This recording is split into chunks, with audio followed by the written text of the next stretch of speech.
Rankum այս դեպքերին, եթե այս օպերատիվությամբ արձագանք էին մնացած բոլոր դեպքերին, ծանր հանցագործությունների դեպքերին ամեն օր գրեթե համացանցը ցնցում է մի նոր սպանություն, մասսայական սպանություն, հասարակության աչքի առաջ սպանություն, եթե այս նույն օպերատիվությամբ աշխատեին, ապա մենք ունենայինք հանցավորության էական նվազում, ինչ այս պահին չունենք։ Նույն կասկածանքն է, որը ինչպես տեսակ, երկու տարբեր դատարաններ անգամ այսպիսի ճնշման համոզված են, որ ճնշում է եղել, բայց անգամ այդպիսի ճնշման դեպքում չկարողացան անգամ տնային կալանք տալ մեր աղջիկներին, որովհետև փաստական հիմք որպես այդպիսին չկա։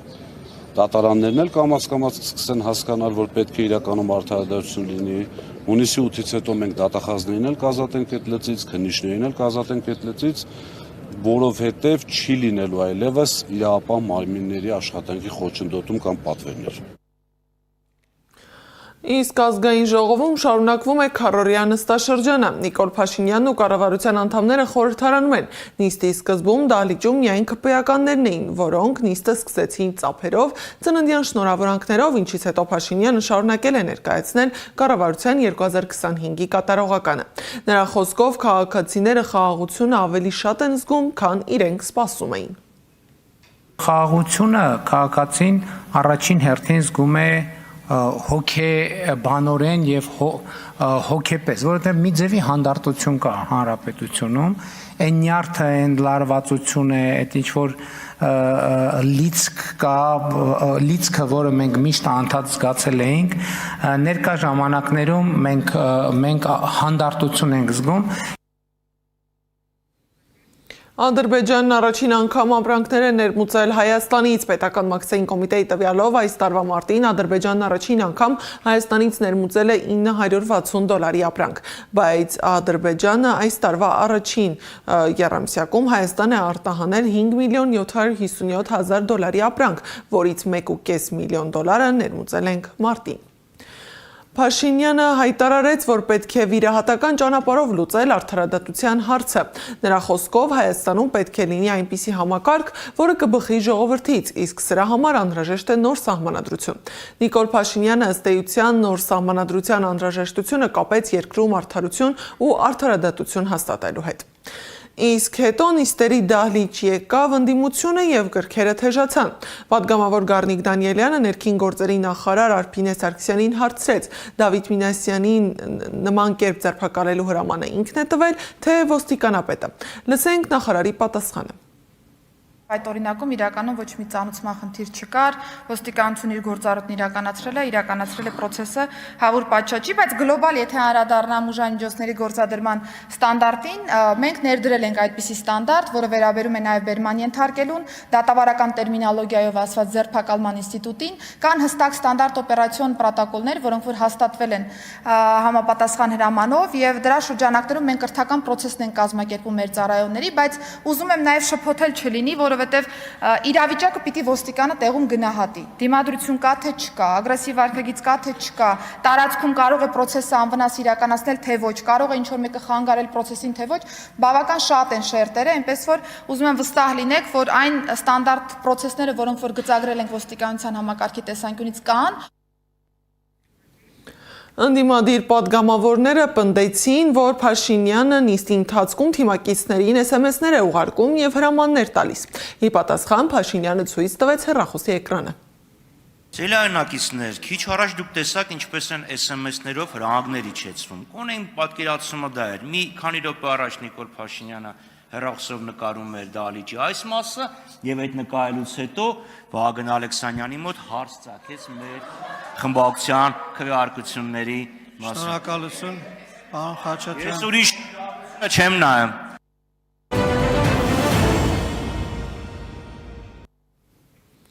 Երևանի սրտով անցնող գետառը ժամանակին կյանքի ու առևտրի ճանապարհ էր, այսօր խնդիրների կուտակված գոտի։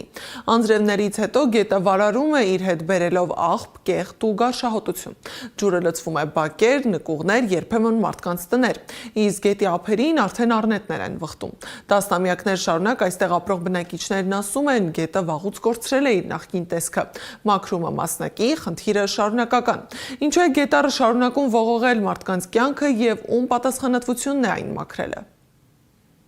Գետառն է Երևանի սրտում գտնվող գետը, որի կամրջով ժամանակին անցնում էին մետաքսի ճանապարհի քարավանները։ Ժամանակի ընթացքում գետը կորցրեց իր երբեմնի նշանակությունը։ Այսօր պատկերը լրիվ այլ է։ Այստեղ վխտում են առնետներ, իսկ գարնանը հատկապես անձրևներից հետո գետառը հաճախ վարարում է։ Մի քանի օր առաջ է գետի ջուրը աղբի հետ լցվել բակեր, նկուղներ ու տներ։ Ոտներներս ջրի մեջ ման էին գալիս, այստեղ վարձով էին ապրում մարդիկ։ Ամբողջ կահույքը թափեցին, գնացին։ Երեխեն քնած տեղը աչքը բացել էր, աղջիկը տեսել էր ջուրն արդեն իրանա հասնում։ Որտեվ տունը ցածր է, ներքև է իջնում ես, ներքև։ Ամբողջ ջուրը մեջն էր լցվել։ Չենք քնում, ոչ թե վախենում։ Չենք քնում, պահակ են կանգնում։ Այս քարերը վերևից ջուրը քշում բերում է, նայ։ Տես։ Հեյ, նայ ջուրը տեսնում ես որտեղ է բարձրացել։ Մտնում են տաշտային, այնտեղ է լցվում։ Վիճակը սա է։ Սևանի փողոցի գետամերձ թաղամասում արդեն 60 տարի բնակվող մի բնակիչ հիշում է, ժամանակին գետը մաքուր եւ առողջ էր։ Կրիա կար, ծուկ կար, մաքուր ջուր էր։ Մաքուր ջուր։ Մտնում ենք մեջը նորմալ է։ Վարարման հետքերը տեսանելի են ամենուր։ Աղբով փաթաթված ծառեր, վնասված տներ։ Բնակիչներն ասում են, տարիներ շարունակ վիճակը չի փոխվում եւ շատերը ստիպված հեռանում են այստեղից։ Ավելի քան 30 տարի է գետը պատշաճ չի մաքրվել, պատմում են հարևանները։ Երբեմն իրենք են մաքրում գետից դուրս բերելով տարատեսակ, երբեմն էլ անհասկանալի իրեր։ Ինքս ժեշտեր են, կրիշի ժեշտը գցել են մեջ, այնտեղ էլ դամբա են կապել, տեսնում ես, այնտեղ դամբ են կապել են, նեղվում է, քանի անգամ ադաները ջուր լցվե, մեր դունն էլ ալսվե, հարևանի դունն էլ ալսվե։ Մինչդեռ քաղաքապետարանից վստահեցնում են, մաքրման աշխատանքներ իրականացվում են ամեն տարի, եւ այս տարի նախատեսվում է մաքրել ավելի քան 4000 խորանարդ մետր տարածք։ Ներկայումս աշխատանքներ են իրականացնում, մոտավոր մոտ 60-70% արդեն իսկ արված աշխատանքների։ Հիմա կոնկրետ իրականացնում են այդ կինո հայրենիքի հատվածում մաքրման աշխատանքները, մեկ էլ Ավանում։ Իսկ ձեր նշված հասցեում մոտավոր իմ կարծիքով, եթե ոչ վաղը, մյուս օրը արդեն մաքրման աշխատանքները կսկսեն։ Բնակիչներն էլ ընդունում են, խնդրի մի մասը իրենցից է կախված։ Աղբը գետում չի հայտնվի, եթե մարդիկ չնետեն։ Մի բնակիչ էլ ես եմ, մի լցնողել ժամանակին ես եմ եղել, ասում եմ, անես չի ես ասու գառեմ է, բայց արդեն այս քանի տարի է հասկացա, որ եթե ամեն մեկս մեր հերթին տիրություն անենք, ամեն ինչն շատ լավ կլինի։ Քաղաքապետարանից եւս ընդգծում են, հարակից տարածքների բնակիչներն ունեն իրենց պատասխանատվությունը։ Հիմնականում, ասենց ասեմ, հարակից ապրող բնակիչները այդտեղ աղբ են թափում։ Ու տարատեսակ աղբ են թափում, բազմատեսակ աղբ են թափում, ասենք կոշտ կենցաղային իրեր, մատրասներ, սառնարաններ, լվացքի մեքենաներ, փափուկ կահույք, ամեն ինչ գցում են այդ գետերի մեջ։ Բնակիչները վստահ են, եթե գետի հունը խորացվի եւ աղբը հեռացվի, վարարումները կկրճատվեն։ Գոտը ահա որ ամանավանդ ամրանը։ Սրա փոշին է մեր օգուտը, ուտում ենք ամեն օր։ Փոշին, զիբիլը, դες հիմա այն տատար ցեմենտի մեշոկները, սա այս այգու մեջ է լցված։ Շփրդում են վերևից ներքև։ Եթե գարնանը խնդիրը վարարումն է, ապա ամռանը գարշահոտությունը։ Բացի այդ, տարածքում հաճախակի են ջրի անջատումները, հոսանքի տատանումները, իսկ վերջին շրջանում նաև շինարարական փոշին։ Տարիներ շարունակ կուտակված խնդիրների այս շղթան դեռ լուծում չի ստացել։ Շատ երևանցիներ նույնիսկ չգիտեն Ավանից մինչև Շենգավիթ ձգվող այս գետի մասին։ 2007-ից հետո, երբ փակվեց գետի շնչառությունը, գետառը կարծես թաքուն կյանքով է ապրում, տեսանելի միայն նրա ափերին ապրողների համար։ Անահիտ Սարգսյան, Էդիկ Մալաքյան, Աշոտ Բարբարյան, ABC Media։ Հայաստանում ռոռոկման նպատակով խմելու ջրի գործածումը կսահմանափակվի։ Խմելու ջրի խնայողության վերաբերյալ հանրային ծառայությունները կարգավորող հանձնաժողովը երկու որոշում է կայացրել։ Հանձնաժողովը որոշում է կայացրել գյուղատնտեսական հողամասեր ջրամատակարարում իրականացնել միայն այն դեպքում, եթե փաստացի ապրող մարդկանցով բնակելի շենք է։ Մյուս որոշումը վերաբերում է բնակելի շենքերի կառուցապատողներին։ Շինարարության փուլում մատակարարվող ջրի ծավալը կսահմանափակվի շինհրապարակում եղած իրական անելիքներից ելնելով։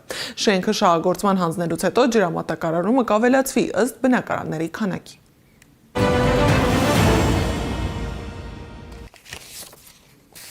ԱՄՆ ներկայացուցիչների պալատի դեմոկրատները երկրի ռազմական գերատեսչության ղեկավար Փիթ Հեքսեթին իմպիչմենտի ենթարկելու բանաձև են ներկայացրել։ Axios-ը գրել է, որ փաստաթուղթը ներառում է 6 մեղադրանք։ Դրանց թվում են առանց կոնգրեսի հաստատման Իրանին հարվածելը եւ ամերիկացի զինծառայողներին չափազանց մեծ ռիսկի ենթարկելը ու զինված հակամարտության օրենքների խախտումը։ Հեքսեթին նաեւ մեղադրում են իշխանության չարաշահման եւ Պենտագոնի նկատմամբ հանրային վստահությունը խաթարելու համար։ Իսրայելն ու Լիբանանն այսօր կրկին կնստեն բանակցային մեկ սեղանի շուրջ։ ԱՄՆ նախագահ Դոնալդ Թրամփը հայտարարել է, որ 34 տարվա դադարից հետո կվերականգնվեն Իսրայել-Լիբանան շփումները։ Լիբանանի պաշտոնյաները հայտնել են, որ Իսրայելի եւ Հեզբոլլահի միջև հրադադարը սպասվում է շուտով եւ այն կարող է ուժի մեջ մտնել այս շաբաթ։ Լիբանանում հնարավոր հրադադարի տևողությունը կախված է ԱՄՆ-ի եւ Իրանի միջև հրադադարի կայունությունից։ Իսրայելի անվտանգության կաբինետի նիստն էլ տևել է մոտ 4 ժամ։ Սակայն Լիբանանում հրադադարի վերաբերյալ որոշում չեն կայացրել։ ՄԱԿ-ում ԱՄՆ դեսպան Մայք Վալցը ԱՄՆ օրենսդիրներին հայտնել է, որ Թրամփի վարչակազմն աշխատում է հսկայական բյուջետային կրճատումների միջոցով թույլատնել միավորված ազգերի կազմակերպության ուռճացված եւ անարդյունավետ կառուցվածքը։ Սենատի արտաքին հարաբերությունների հանձնաժողովի առջև ելույթ ունենալով Վալցը ՄԱԿ-ը բնութագրել է որպես հսկայական ներուժ ունեցող, բայց համաշխարհային խաղաղությունը պահպանել չկարողացող կառույց, որն արագորեն ընդլայնում է իր բյուրոկրատիան։